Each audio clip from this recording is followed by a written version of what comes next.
Hello, I'm Brian of Transparency and Merit. I'm Joe of Transparency and Merit. And tonight we're going to discuss Sacha Baron Cohen. He spoke in front of the ADL. And, I couldn't upload any of the pictures that I wanted to do of Antifa and of Sacha Baron Cohen. So it's just the plain Transparency and Merit, the man with the magnifying glass, which we're just going to try to see if we can kind of decipher. This is just a 3-minute clip. We're going to play in and out of it. I might stop it in between and stuff like that. I don't want to be taken with a strike. So this is off of MSNBC, and this is his introduction to Transparency and Merit. So let's take a look here. Let's just play the first, I don't know, maybe like half a minute or a few seconds of his clip. So without further ado, let's just... Greatest propaganda machine in history. Let's think about it. Facebook, YouTube, and Google, Twitter, and others, they reach billions of people. The algorithms these platforms depend on deliberately amplify the type of content that keeps users engaged. It's why fake news outperforms real news, because studies show that lies spread faster than truth. Today, around the world, demagogues appeal to our worst instincts. Conspiracy theories, once confined to the fringe, are going mainstream. It's as if the age of reason, the era of evidential argument, is ending, and now knowledge is increasingly delegitimized and scientific consensus is dismissed. Now, I want to mention that there's a lot of evidence that is not necessarily true, and it seems like the age of information is now turning into the age of censorship. Right, and I think science is unfairly turned to as the end-all, be-all, end-all of everything, and it's not. It's not. A lot of the principles of the way our country was founded and of the way the old world was connected to nature was a far superior form of figuring out things, and science by telling us science has been proven to have performed plenty of fraud. There's plenty of reasons to question big science. There's no reason not to. It's our duty to question science, and so I think this is, that's just part of what he's saying. And I also say that it's our duty to question findings, and we can't even do that. We are forbidden to question things in this age of censorship, and it seems like the mainstream media and the larger companies, which is really kind of I would say an oligarchy kind of thing. It's like they are the arbiters of information. And I've heard that some of these larger companies have been out and out trying to censor the independent creators who are, particularly CNN, who's been called out a lot on lies and misinformation. I mean, what they did with the Covington kids is a perfect example. So they do get quite a bit of things wrong. And this was an age where people could decipher the truth. And look at who they have speaking right now. Sacha Baron Cohen is, I don't know who's funding him. I don't know who's paying him, but I know he's for sale. He's an actor. He is for sale. And why should anything that this guy promotes to me, why should I take that as any kind of standard for science? And if I may add, in serious scientific endeavors, let me ask you this. What place does entertainment have in anything to do with serious scientific affairs? None. Well, like I said, I mean, and who is he as an entertainer to try to blacklist anybody? Yeah. And it's the same thing that was done, I guess, in the 1950s. I mean, I know the communists tried to do it first, and then it was a little bit of a retaliation for the right or the anti-communist to do what was done to them. And you know what? Like I said, blacklisting has a way of turning itself on its head, and what's done to you could be, what you do to others could be done to you. Anyway, let me continue to play some of this man. Are surging as are murderous attacks on religious and ethnic minorities. Now, what do all these dangerous... Now, he just said hate crimes are surging. Where is his evidence for that? And there's a lot of evidence that says that this is not happening, that this is untrue.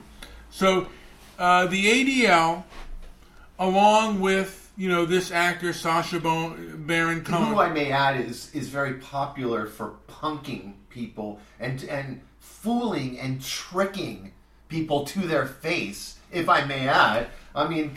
Yeah. Well, no, I mean, he does admit to being a vulgar and a bit of a troll. Like, he's a troll. There is a longer version. I don't know if we want to put that out there, but you can... If the ADL has like a 20 to 30 minute clip. And by the way, his clip on the ADL, they have stopped. You can't. All comments have been deleted. You cannot make the comment section on the ADL website, which has a longer version, censored. Is completely censored. So look, the civil rights, and I call it the civil rights industrial complex, is one of the biggest censors, if not the biggest censor, not only in America but throughout the world, where freedom should be able to reign, and we should be able to make our own decisions. So let's continue on with this gentleman. Have in common. I'm just a comedian and an actor. I'm not a scholar, but one thing is pretty clear to me. All this hate and violence is being facilitated by a handful of internet companies that amount to the greatest propaganda machine in history. On the internet, everything can appear equally legitimate. Breitbart resembles the BBC. The fictitious protocols of the Elders of Zion look as valid as an ADL report. And the rantings of a lunatic seem as... Okay, an ADL report. What's going on in South Africa? What they reported on that... Look, I'm not saying that it's not genocide, but there certainly is an aspect of racial vendetta in South Africa. Many of the political leaders sing songs about murdering white farmers. The ADL seems to very much underplay this. I don't know why they do it, but they do it. Anyway, I'll continue on with this. As the findings of a Nobel Prize winner. Voltaire was right when he said, "Those who can make you believe absurdities can make you commit atrocities." And social media lets authoritarians push absurdities to billions of people. Okay, authoritarians. Let's. ADL is a very secretive, seems to be a very secretive, non-transparent, does not debate. Very rarely, if ever, debates in it, and just a very not upfront organization. And my opinion is, if somebody is wrong, we're not children here. We can decipher what is what is truth and what is lies. And then if we hear this information, we're gonna all of a sudden we're gonna start committing hate crimes, and we're gonna we can't be trusted with information. So certain types of information is just too scary for us to hear. Let's continue.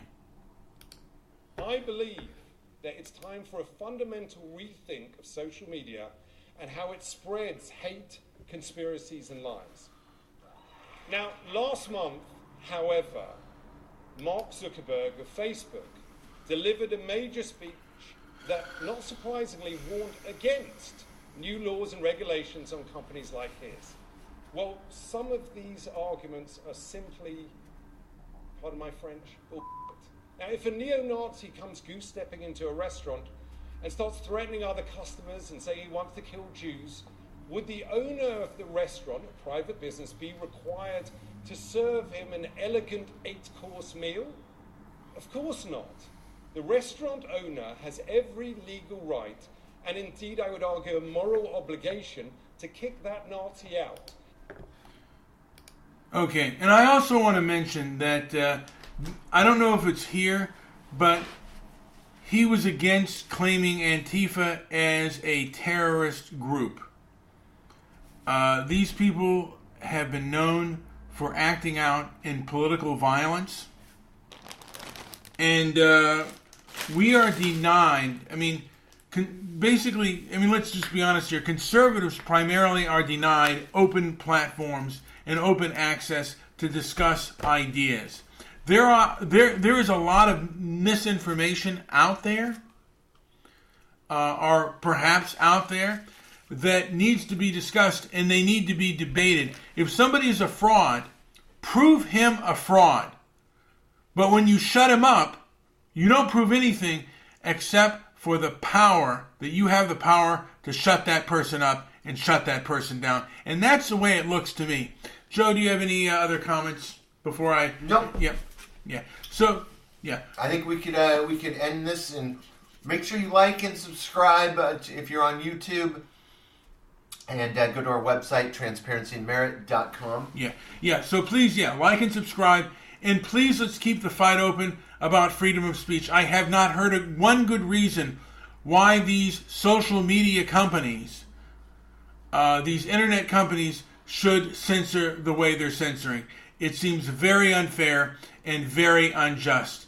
Thank you. This is Brian and Joe for the Organization of Transparency and Merit.